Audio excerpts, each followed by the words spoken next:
Tervepä terveen virksatella kaas. Ei vieläkään. Joo. Niin 4. video.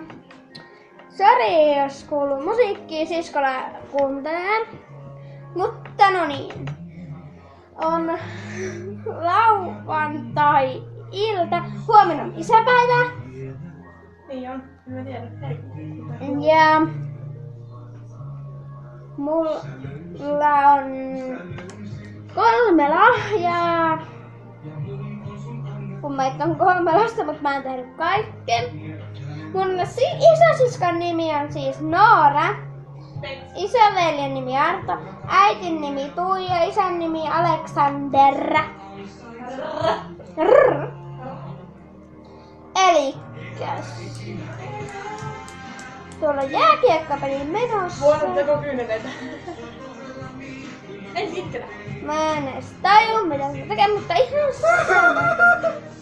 Niin. Mulla ei tullut ketään katsoja paitsi minä itse. Kun mä katon ne videot sitten. Mielestäni niistä on tullut, kun mä oon laittanut ne, jos ne on huonot, niin sit mä poistan ne. Paitsi no 1, kun mulle ei kuulu paljon ääntä, niin toivottavasti ettei haittaa. Hyvin varovasti. Jos sä raiskutaan mun tabletille jotain, niin mä raiskutan sun suuhun. Hei, pois mun limppapullo suolta. Nyt sä myrkyt. Kyllä. Peesfyliksessä.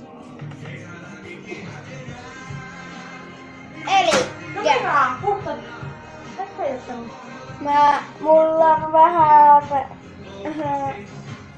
hidas juttu, että kun mä kuvaan, niin mun kädet saattaa kuseta tähän asentoon, niin mä teen jotain tollasta. Mutta yleensä se ei tyssää. Ei oikeastaan näyttää typerältä, mutta no. Mutta no, missä mä kaverit? Kello on 5 kohta. Onko? Joku niin paljon. Joo. Aijaa, 15 minuuttia sopis. Niin. On aika hämärää ja mun sisko vastailee mun kysymyksiin, mutta te voitte kommentoida Joo, niin tai... voisin joskus tehdä sellaisen videon, että se Tykätä. joltakin kyselet. Ja... No, seuraava. Seuraava. Seuraava video, minkä mä kuvaan tänään.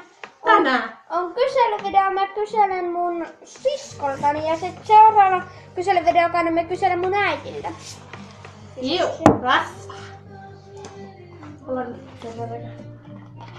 Sori, kurkku kuiva, norkut sille kotoja kastiin. Näin, me pöytissä. Voi. Elikkäs. Mistä kattilan kanssa täällä? Tässä on mennyt 3 minuuttia ja tätä videoa te ette varmaan jaksa mua pitempään enää katsoa. Joten näkemme viimein vasta. Nähdään. Kohta!